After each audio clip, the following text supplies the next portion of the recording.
One day, mysterious holes started appearing everywhere. From the depths of the earth, countless monsters suddenly emerged. Even guns couldn't kill them. In just 1 month, 95% of humanity was wiped out. But strangely enough, the monsters never set foot above 2,000 meters in altitude. So only those at high altitudes were lucky enough to survive. It's been 3 years since the monster catastrophe began. A group of survivors now resides in the foreign mountain range, known for its high peaks. They are surrounded by boundaries. These serve as reminders for people not to venture beyond. Because going below 2,000 meters means being attacked by monsters. Over time, people gradually adapted to life there. Among them was Win, a single father raising his son. But tragically, his son suffered from a lung disease. In their settlement was also a scientist named Nina. She worked tirelessly day and night researching new types of ammunition. She hoped one day to fight back against the monsters. But so far, her bullets couldn't pierce the monster's tough skin. At that moment, Win's son's condition suddenly worsened. Unfortunately, the medical equipment on the mountain was depleted, unable to sustain the boy's life. So Win came up with a daring idea. The next day, he approached Nina, asking her to go down the mountain with him. He wanted to go to a nearby hospital to get the medicine to save his son. Since Nina was the only one who had ever returned alive from below the boundary, he needed her help. Moreover, he had found a route through an old mine. They would only have to cross the boundary twice. And Nina could use the opportunity to return to her old laboratory. Hearing this, Nina agreed. All her family had been killed by the monsters.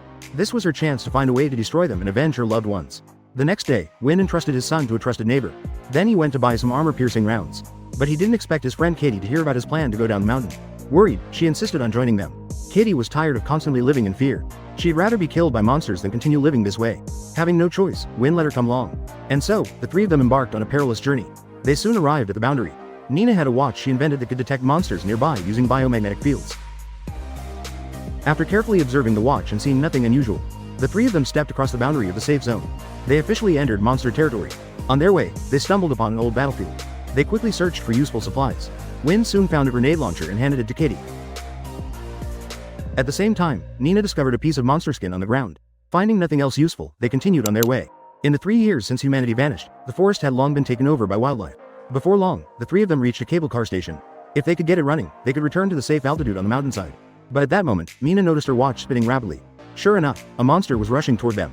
Seeing this, Win quickly climbed to the control panel to try and start the cable car. Meanwhile, Nina and Katie tried to hold off the monster. But since the cable car hadn't been used in ages, it wouldn't start. And the monster was getting closer and closer. Seeing this, Katie immediately launched a grenade. The explosion destroyed everything nearby. But it didn't even faze the monster.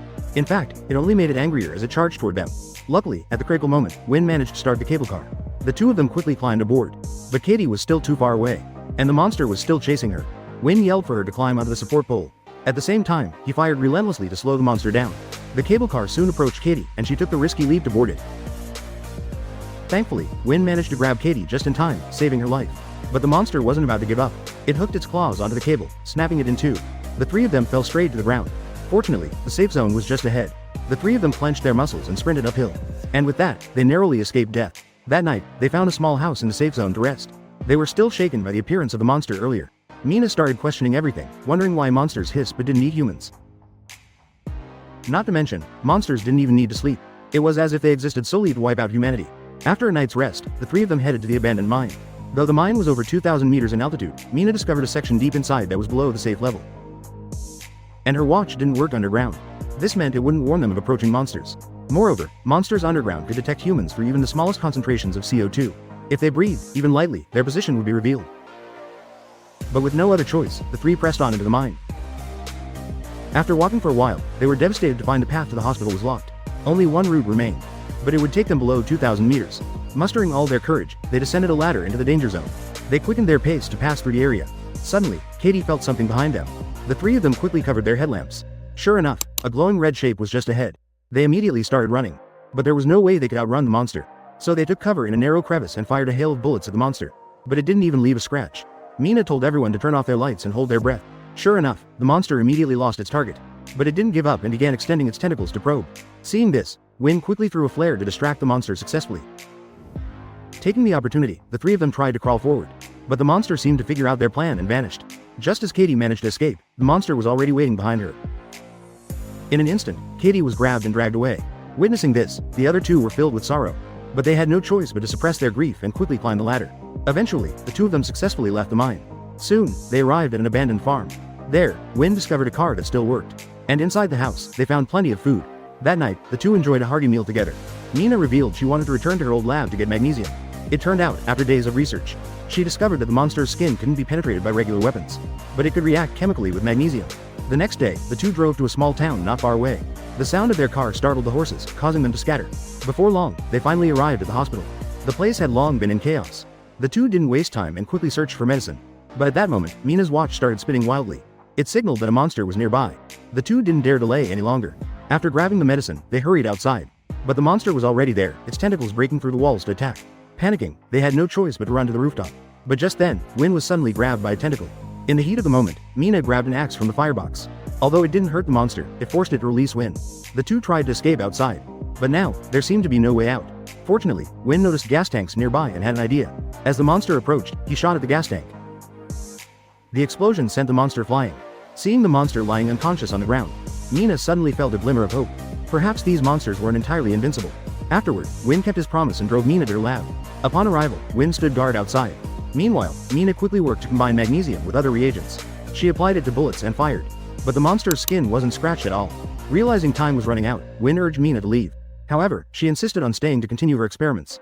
Mina told Win to go ahead without her. Her car was parked nearby, and if her experiments failed, she'd drive off on her own. Seeing this, Win didn't try to stop her anymore as he needed to hurry back to his son. However, no matter how Mina adjusted the ratios, she still couldn't penetrate the monster's skin. While she was falling into despair, the monster drew closer. Just then, Mina noticed a car battery nearby and had an epiphany. She quickly added cobalt to the reagent and coated the bullets with it. Meanwhile, as Win was driving back, his tire suddenly blew out, causing the car to flip. Win struggled to break the windshield with all his strength. But this also attracted the attention of a monster. Seeing no other choice, Win ran toward the mountain. The monster relentlessly chased after him. Luckily, the 2,000-meter altitude marker was just ahead. But before he could celebrate, he was surrounded by monsters. Win could only fire his gun, but it was as ineffective as shooting at a steel tower. Just as Win thought his life was over, Mina arrived in time with her successful experiment. She calmly shot down each monster, causing them to explode one by one. However, when the two looked at the monster's wreckage, they were shocked to find it wasn't a biological creature. Instead, it was an advanced machine created by aliens. That explained why they didn't eat or sleep and were programmed solely to destroy humanity, and why they couldn't go above 2,000 meters. Finally, the two managed to return to the village. Win was reunited with his son. Mina quickly raised a pirate flag to signal nearby communities that they had successfully killed the monsters, and to prepare for a massive counterattack. Everyone began working hard to create special bullets. Together, they united to reclaim humanity's homeland. And that's the end of the movie. Goodbye, and see you next time.